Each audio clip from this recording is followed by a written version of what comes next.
All right, guys. Oh, 20 seconds, Kim. Okay, we're still live? All right. Good afternoon, everyone. This is Kim Morton. I'm the communications coordinator for Hiring Our Heroes. And today we are meeting with another one of our finalists for the Small Business Tournament of Veteran Champions. This is a competition that HOH is hosting with Spike TV. And it is to find the most veteran-friendly small business in America, the business that is helping veterans, working with veterans, and most importantly, hiring veterans.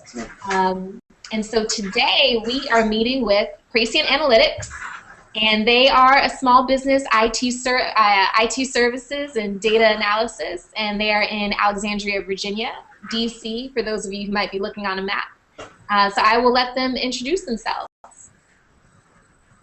Hey, Kim. How are you? Thanks for having us.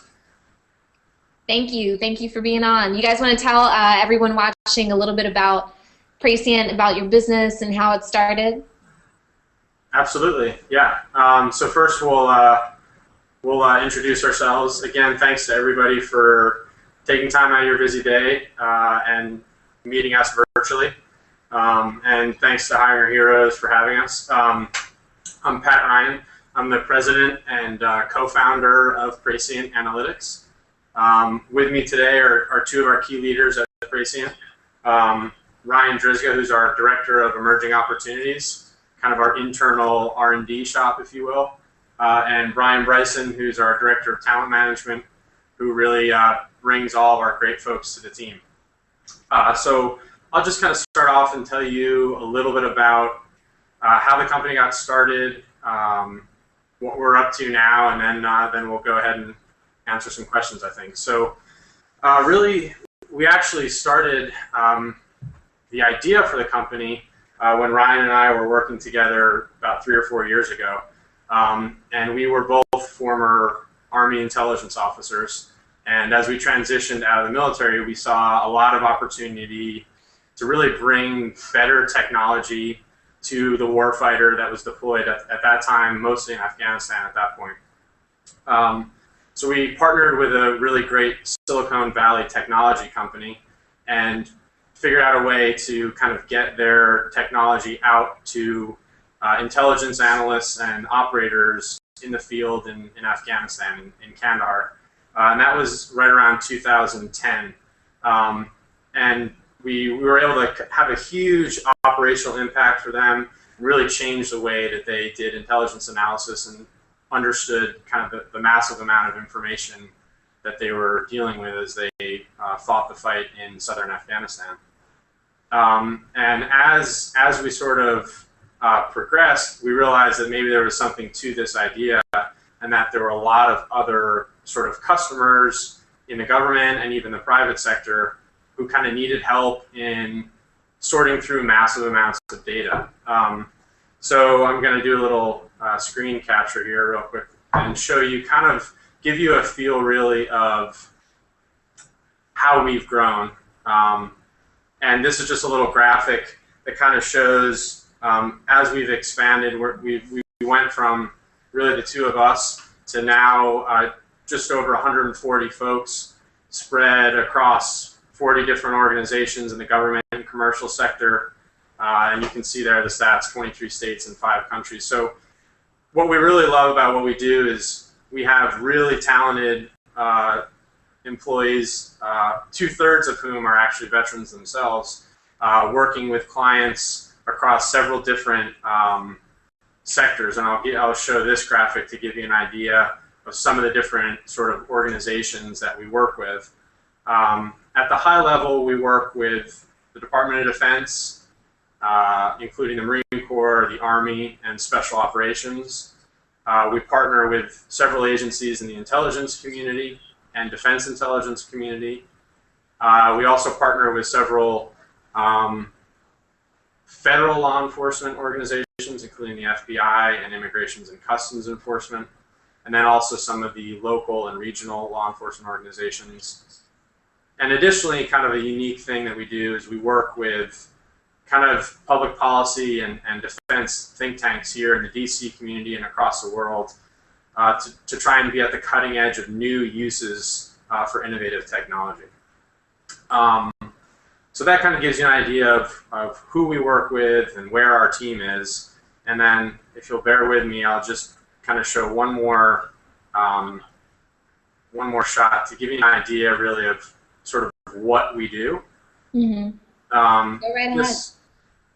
This I'm just going to load a quick YouTube video, and this is off of our YouTube channel, which we can kind of share the link. But we have a bunch of sort of demos. There's no sound here, but this is just to kind of give you a visual display of some of the kind of innovative analytical tools that we use and that we provide to our customers to help them understand kind of security challenges and political challenges across the world. This is a demo that we built a few years ago as we were conducting operations in Libya as part of the NATO coalition. But this is just to kind of give you a feel for what we're doing. So I will get us out of here, and now you have to look at us again for a little while.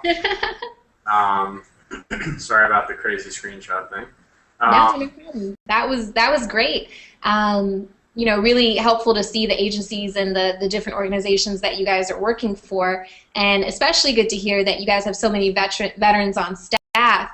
I know that you guys have actually hired a few from Hiring Our Heroes fairs. So do you guys want to talk a bit about your recruitment process and how veterans can get in touch with you, or how you look, or what qualities you look for in an employee? Absolutely, Kim. You know, we use an awful lot of strategies, both to attract and retain veterans. We've had, great success attending Hiring Our Heroes events, have met a lot of qualified candidates at those events, and have hired some that has been outstanding. And both in, what's also great is that since our inception, September of 2011, we've really had the opportunity now to implement some best practices. And I think probably the best place to start is just with our job descriptions and job titles. In fact, we found that we've had a lot more success targeting active duty folks who are going to be transitioning out with a job title of embedded analyst as opposed to analyst consultant, just because the embedded analyst job title resonates a little more among the military community. And just in looking at our metrics, it's been great to see, once we made that switch about 10 months ago, just to see the number of increased applicants, both with veterans who had just gotten out, as well as folks who were transitioning.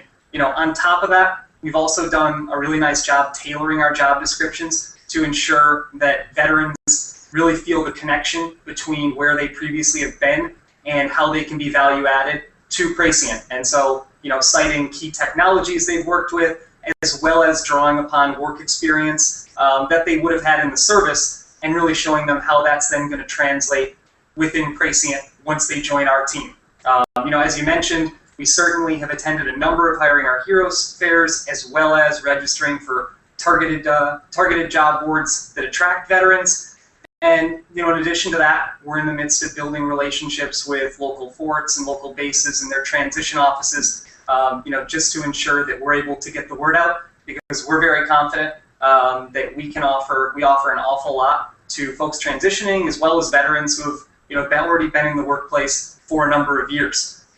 In terms of retention, we've been able to retain our employees because we certainly offer meaningful work, which Pat gave a great overview on that, as well as the fact we have an outstanding benefits package. And don't want to give you too hard of the sell right now, but we have a full medical, vision, and dental, company paid premiums and deductibles. We have a profit sharing program here at Praescient. Our military leave policy also goes above and beyond an additional 2 weeks of paid time off. So our folks that are still in the reserves can fulfill those duties, without having any stress of having to take unpaid leave. So really all the pieces are in place here for veterans to flourish within the organization, as well as the fact that it's really easy for our folks once they come aboard, they receive the training, and there's a number of people who are in their shoes 3, 6, 9, 12 months, even beyond that, and it's very easy for them, to get guidance, receive that coaching, just because we are so veteran friendly. That is great. That sounds like you guys are really creating, a strong community for people that have left the military but are used to that sense of community and that sense of working together and being comfortable with one another, trusting each other. So that's good. I'm curious, can you guys tell everyone out there, you know, what is it about veterans that specifically makes them good investments for a company? Yeah, I'll try and I'll let Brian jump in, but I'll start. I think for us, it really comes down to the fact that what we're all committed to, and I think when we first started the company, the idea was that we wanted people who were really passionate about having an impact and continuing to kind of make sort of this operational impact is a phrase that we use a lot. And as we talk to veterans who are transitioning out, they're leaving for a whole host of different reasons, and each of us could talk about why. But what we love is that they're still very much committed to having an impact, kind of doing whatever it takes to achieve that impact, and to working in a team kind of environment to do so. And so that works really well for us. It also resonates really well with our clients, most of whom are still government or intelligence or law enforcement professionals. So it's nice to have someone come in and help, you know, if we're going to deliver this new technology solution, it's much better to receive that from someone who you know has been in your shoes before and had the same challenges that you face. So that's really allowed us as a company to offer much better service to our customers. I don't know if either of you guys want to add to that. Yeah, well, and I think to build on that, we have a ton of folks that, like Pat said, are still passionate about solving those tough problems and looking at all those challenges globally in multiple different sectors. And I think a lot of the folks, you know, when I first got here, I thought of, we're starting to build this team of all these great people, and I kind of thought to myself that this is a team of folks, like the best of the best that I would have loved to work with when I was in the Army, that for whatever reason, the lifestyle of government employment was just something they wanted to get away from, and then we kind of plucked all these great folks from all over the place, and we're cultivating them here in just a really great environment. That's good to hear. And so, you know, I did want to ask you guys, what are you guys doing in the military community or in your community here in the DC area to help, you know, military families, to help veterans, and to help your community at large? Yeah, I can talk about that. So the team is working with a great handful of organizations. I'll talk about some of the ones a little bit more national, and we'll talk a little bit about the ones in DC. Not sure if you guys are familiar with Team Rubicon, but we've had some folks participate with some volunteer work with them. They do disaster relief. And we actually had some folks up helping with the Superstorm Sandy crisis that hit the East Coast. We've actually, Pat and I, in some attempts to stay in shape, have done some Wounded Warrior runs, the benefit runs that they host all around DC and the country. One organization that's pretty cool is the Hoosier Veterans Assistance Foundation that tries to raise, focusing on homeless veterans and raising awareness for them. And one of our employees, he's actually deployed for us right now in Afghanistan, he did a 5-month hike as part of the Hoosier Vets 1 program, which was basically a 5-month hike to raise awareness for the Hoosier Foundation and homeless vets. We also work with the Commit Foundation, which tries to foster mentorship, building professional networks, and kind of continuing to maintain the camaraderie that a lot of us felt when we were in the military, but now obviously in the professional life. And then one of our guys actually, he actually has canines. There's 2 programs that are really cool that he has, usually one at his house almost all the time. One is called the Canine Navigators Program, which helps provide dogs for vets that have been, injured from service-related incidents. And then the other one is called the Companions for Heroes Program, which they may not have been physically, the vets may not have been physically injured, but they may have, some kind of emotional problems and stuff. So they kind of give them a canine companion to help them through with any of the troubling events they may be going through. And then the last one, I think, which is, I think a lot of people are familiar with, is the Iraq and Afghanistan's Veteran for America Foundation. And Pat and I both donate to that. We have a whole bunch of members on the team that continually donate both time and money to that organization as well. So just to tag on, Ryan hit all the key ones. I think what emerges, what's cool is we really try and foster kind of an environment where the leadership donates time and money. We give opportunities for all of our employees to do the same and encourage them to do so. And we also have some kind of great crosstalk on if one person's doing something cool, we kind of rapidly make everyone else aware of it and give them a chance to get involved. So a lot of it's kind of bottom up and bubbled up, which is kind of the way we like to do things, and it's been really, really cool to watch. That's good. It sounds like you guys are very much about community and being involved with your employees and with the community that your business is in.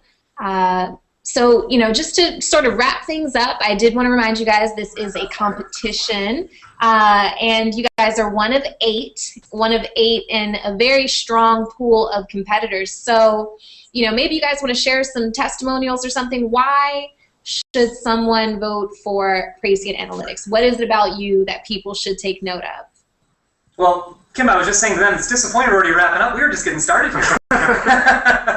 But I just really wanted to key in on and highlight just the sheer number of veterans that we've hired since our founding in September 2011.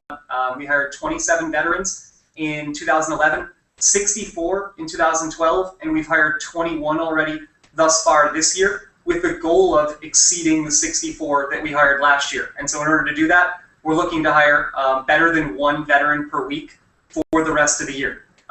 So certainly, you know, no small challenge, but absolutely a goal that we're planning on meeting. And then, you know, in addition to that, we have all the components here of a winning organization. We have great leadership. We have a lot of talented players. And so we really believe that we're poised for a deep run in this tournament. Ryan's second career was as a sportscaster. Yeah, we joke with him. Yeah, just to build on that, I think the other thing that I wanted to hit on is, I kind of mentioned it before, but as I was looking to get out of the military, and I think this speaks for a lot, I speak for a lot of people at the company, for me it was all about continuing to have that operational impact. Being in a position where, honestly, in many cases, we're having a greater impact than we even were able to within the government, because we're almost sort of a disruptive force for good in many cases. And every time I talk to our employees, whether I'm talking to them in Hawaii, Colorado, New Zealand, Africa, they all kind of echo this same sentiment, which is we love the fact that we get to work with great people and really on a daily basis see that our work is directly resulting in an impact for our clients. So I think that's what really sets us apart and allows people to find a home here that they really feel passionate about. Yeah, and then lastly, I think, well, in addition, about 50% of us have great beards, exhibits A and B. So that's one thing I think that we do very well. And then, you know, like, so with about just about 100 vets within the company, and working in those organizations that I already mentioned, it's just really cool to have that camaraderie, kind of that veterans organization within our own organization. So it's just something that's really great that we can always kind of, you know, a lot of some of the jargon and some of the lingo and tendencies that you'd have quite often when you're in the military, we can still carry on in our day-to-day work here. So that's awesome, and that's really good to hear, because I know that you know, a few of your employees have come from Hiring Our Heroes fairs, so it's good to know that we're sending them to a place where they can feel at home and they can feel useful and really enjoy what they're doing. Well, I really want to thank you guys for being here with us today, but also for everything that you guys are doing for veterans like yourselves and in the military community as a whole. I do want to remind everyone watching to please go and vote for the most veteran-friendly business in America. The final four will be announced on VetNet on May 17th. So please come back and join us for that. And the winners of the competition, I did not mention this, the winners of the competition will receive a custom-made spot produced by Spike TV, and it will air on Spike TV. And they will also get a free trip to LA for the Spike Guys Choice Awards, and they'll be recognized there as the most veteran-friendly small business in America. So if you want to cast your vote for Praescient or Legion Logistics or any of the other groups that happen to be there, happen to be on one of these hangouts, please go to VetChampsTourney.com. Again, that's VetChampsTourney.com. Cast your vote and join us back here on May 17th to see who won. Thanks, Kim. Thanks, Kim. Great speaking to you Thanks, again. guys.